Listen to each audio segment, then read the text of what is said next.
Lula, my love, had 86% popularity when he was elected, and when he finished, he elected Dilma, who nobody knew who she was, a person with absolutely no talent, no aptitude, who ruined Brazil, and they want the people to forget so they can keep giving orders.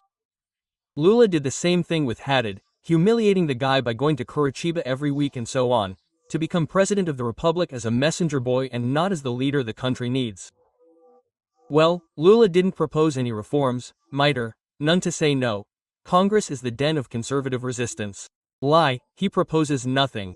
The most regressive tax system in the world, the structurally broken social security system, as we've already discussed, he proposed nothing. The only reform, I joke, is the 3-pin plug. It was the only reform in Brazil that Lula promoted. The rest are compensatory policies, etc. I don't take away any merit. The mini reform of the social security system at the beginning, right? 2013. But, really, only for the public sector, only for the federal public sector. It's not even extended in the Federative Pact. So, let's solve the problem. How do we do it in light of the Brazilian reality? Please, elect someone who's on my wavelength. That will be important. However, if you don't elect someone, know that I will negotiate with whoever you elect, because I'm not a dictator or an emperor. Now, what am I going to negotiate? The reform of the country. What language will I use to negotiate? That's where the difference begins. Not stealing and not allowing stealing.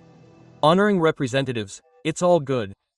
I was governor, I was mayor. So appointing people from the parties, as long as they, let's say, meet the requirements of decency, competence, and sensitivity to the program we're going to implement, I will defend it with the utmost naturalness.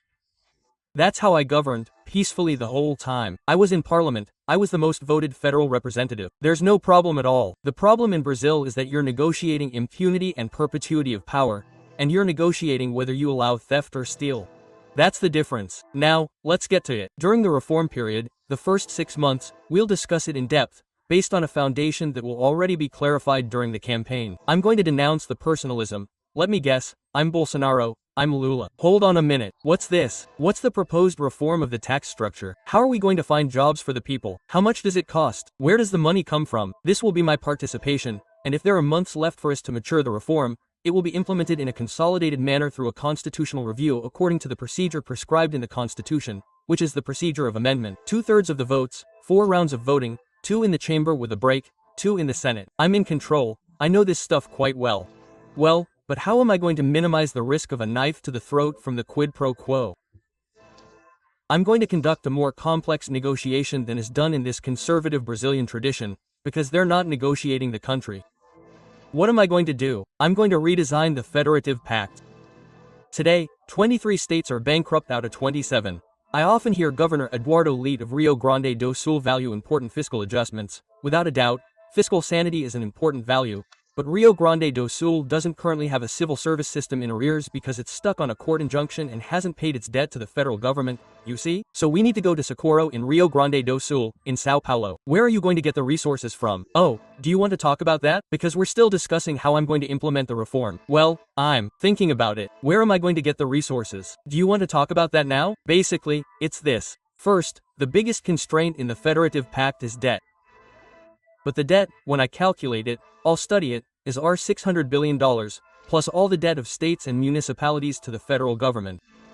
$600 billion more is 10% of Brazil's public debt. 10%. But I'll break the problem down further. 80% of this $600 billion is 4 states: Sao Paulo, Rio, Minas Gerais, and Rio Grande do Sul. If I take 20% of the debt, it comes to $120 billion, and restructure it for all the other 23 states. I'll start designing a new Federative Pact aimed at strengthening investment. And the debt doesn't change in size, it changes in profile, you see? It's still $600 billion. Only instead of paying it off in a way that's strangling it. I don't know how these idiots don't do it. See? I don't know how these idiots don't do it, because they lack the competence and because all of Brazil's efforts are geared toward generating surpluses, to dump them into the bottomless pit of private debt, the debt of private debt holders against the public sector, which is this huge scam our country has become. If I can redesign the Federative Pact to strengthen investment, I have the mediation of states and municipalities, mayors, and governors, who will allow me to mitigate individualist resistance. They will act through the state benches to guarantee democratically, in exchange for very practical and concrete things, which is increased investment. Okay, That's the answer. Now we'll have to create another program just for this, because there are a lot of details there. But there are a lot of details, yes. But like, the money still comes from other sources. I'm here with 3 trillion reais over 10 years, all set up, okay? There is. Let me ask a question now about the public budget, the country's fiscal balance. Well, spending cap, Ciro, because the spending cap since 2016 wasn't created by Bolsonaro. It was created by Henrique Meirelli. Bolsonaro preserved this process, and today, I don't know, 8 out of 10 economists, not to mention 10 out of 10, but 8 out of 10 consider the gas cap the country's fiscal anchor, right? You've been criticizing the cap, right, about it. What replaces it? The spending cap is the law of fiscal responsibility actually put into practice in Brazil. What replaces it? What guarantees that we won't go through a new process of fiscal mismanagement, huh? Look, fiscal balance, fiscal health, is essential to a good state. And I'm not a theorist about this, as I'm a former finance minister, governor, and mayor, and I'm not showing off. I'm presenting my resume, right, to try to earn people's favor and trust. I haven't had a single day of deficit in my career. Fernando, as finance minister, I produced a primary surplus of 5.2% of GDP in the fourth quarter, which is the time for spending, for the rest to be erased, etc.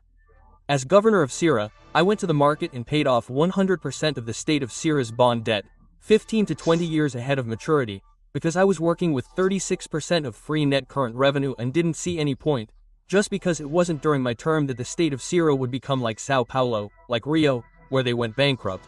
That's why. A crazy interest rate policy that states can't afford. They borrowed $100 billion. Rio Grande do Sul borrowed $100 billion, paid $1,000 billion, and now owes $10,000. Ceará got out of this 25 years ago. Did you manage to increase revenue in Ceará? A significant increase, and then the accounts balance. But that's how it's done, man. Our people do it daily. So, look, a spending cap with constitutional status, Fernando. You saying that 8 out of 10 economists is because there's a recklessness in Brazilian academic thought, because it simply doesn't exist in the literature or in comparative international experience. The only thing similar to this aberration that happened in Brazil, which wasn't enforced for a single day, is with these little extensions, shortcuts, etc. And the big lie, the great hypocrisy that the elite and their supporters defend. So, look, the United States has it with the status of ordinary law, but it includes everything, all current spending, including debt service. Why? What they want to do with this is not to establish a spending cap. They want to create a kind of break system, where the executive branch and Congress engage in tension, discontinue all spending, oppose the imminent discontinuation, and then, within a year, with the simplification of ordinary law, they resolve the issue either by cutting spending where necessary, with a major national debate, or by increasing revenue, as Biden is doing now. Biden approved an investment of $1.7 billion, all below the waterline, all in deficit, all in the US. Of course, they have the dollar, which is a shilling that doesn't service, but the Brazilian problem isn't as serious as theirs. So, let's see what we do in Brazil. First, revoke this madness. Let me tell you what happened in practice. Brazilians who are following us. Let me tell you what the spending cap is for those who are just following us here. The spending cap is as follows. Brazil has 2 million babies born per year. These people put it in the Brazilian constitution that we're prohibited from spending more for 20 years than we spent last year, plus inflation. Maternal and child stress alone is 20, right? You see, 2 million per year times 20 equals 40 million births, and we can't spend a cent. You don't like crazy people. Yeah, it's irrational. And we still have to spin this to make you seem exotic. So, it's not even in the literature, nor in international experience. What do we need to do? Let's go. Ceará did it. I'm giving Ceará as an example so I don't sound theoretic, right? So what did we do? We established a spending cap on current expenditure. All investment is free. If the state increases revenue, gets a good loan, etc., it's free for the people.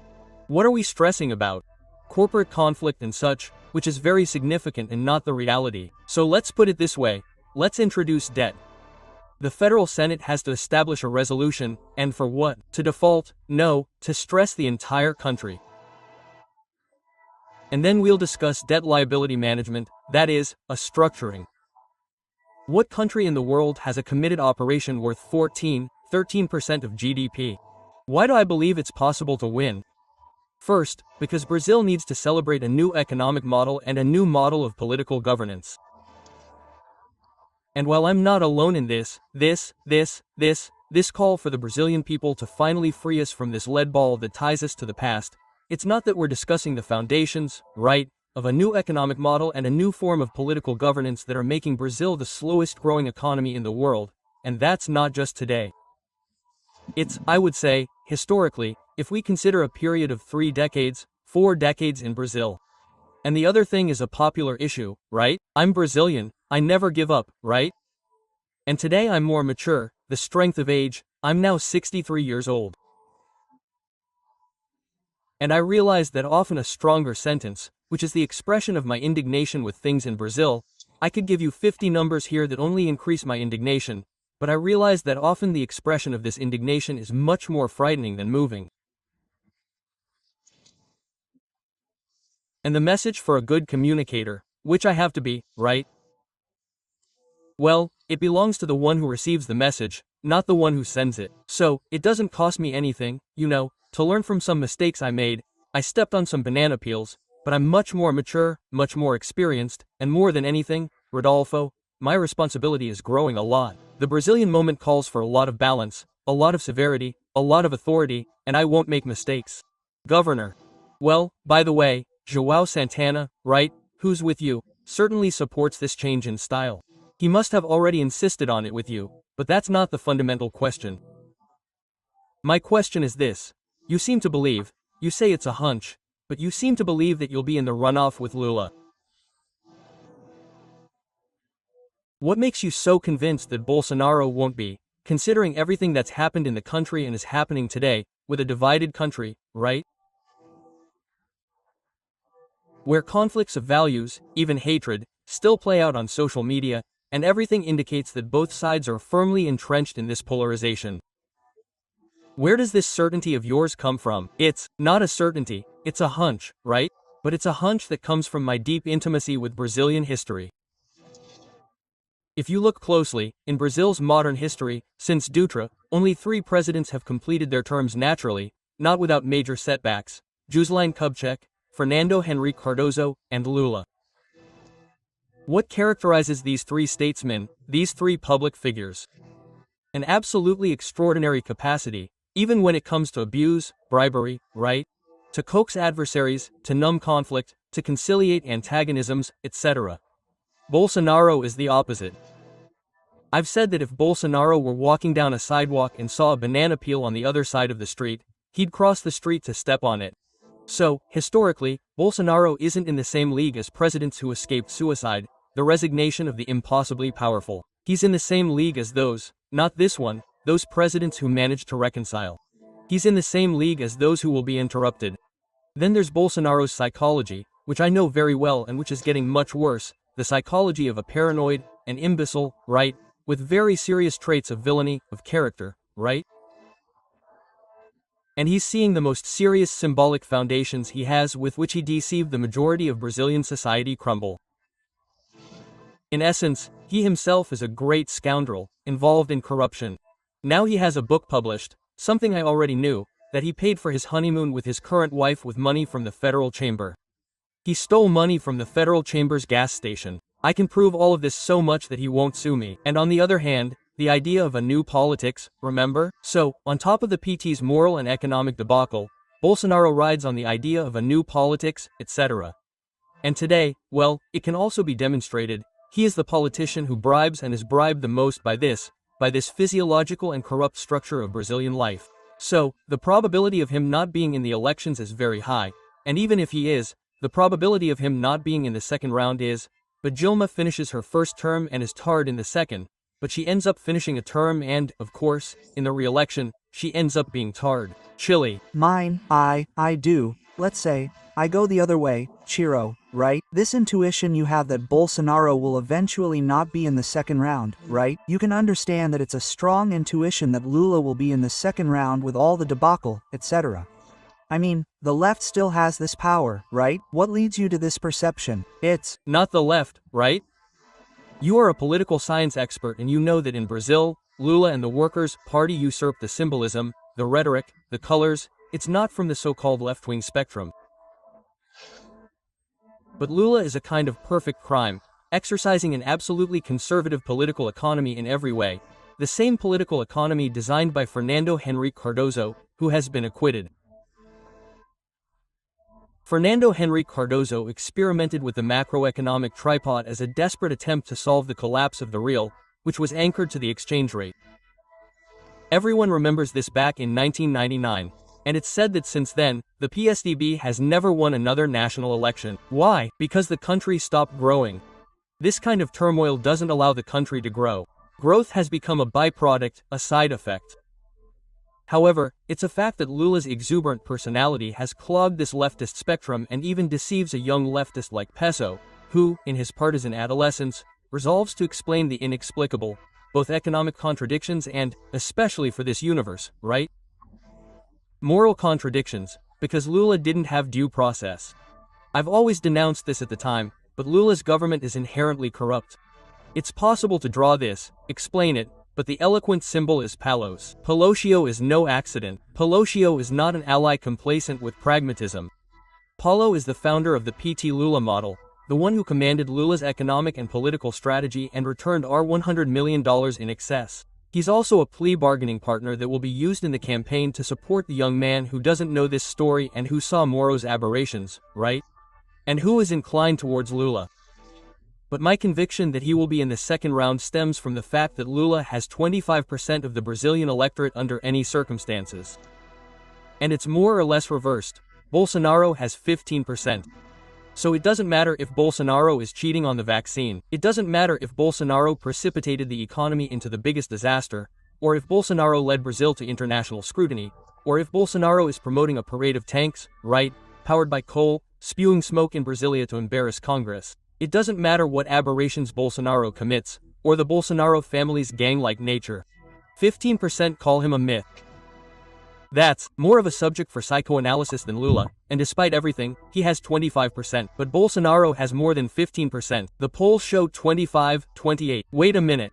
There are 15 long months until the election. That's the perspective you're raising, isn't it? We study what constitutes a solidified vote and what constitutes, for example, the fraction of voters who still accept Bolsonaro because they don't want Lula back. So, let's describe it to the people listening. This is the result of a frequent conversation I have with the Brazilian people. The relative majority of the Brazilian people don't want either Lula or Bolsonaro. They don't yet know what they want, clearly from the personal point of view, but they don't want either Lula or Bolsonaro. The relative majority might be 40-45%. However, some of those who today say they're with Lula because they don't want Bolsonaro re-elected, given the tragedy Bolsonaro represents. And some of those who still support Bolsonaro do so because they don't want the return of Lula and the Workers' Party, PT, because they have the tragic memory of what happened. So, look, if you break it down, right? This structure, which is what the campaign tends to do, the campaign tends to equalize information, right? And you offer an alternative. And that's what I want to do. What do I have to offer this universe? I've had a long, decent public life. There's no room for modesty here. I'm honorable. I've never been accused, having served as minister twice, governor, and mayor, of any corruption, not even to be acquitted. It's nothing more than my obligation, but I can offer this to the Brazilian people. I offer an experience that is also rare in the Brazilian political universe, because I started very early. So, among the presidential candidates, let's say, none. Again, I'm not modest. I'm presenting my resume, accumulated the experience I have. I was mayor of a major capital. I was a state deputy in the opposition, a state deputy in the government. I was the most voted federal deputy in Brazil. I was finance minister. I helped create the real. I was minister of national integration. I got the São Francisco integration project off the ground. Then I have a project, years of consulting Brazilian intelligence and gathering a bold diagnosis and proposing very clearly solutions for Brazil that excite me, right? This book I consolidated is selling very well. It became a bestseller for 15 weeks in a country that reads little. And finally, I have a love, Mitro, as you are a witness to, an inexplicable passion. I love the Brazilian people.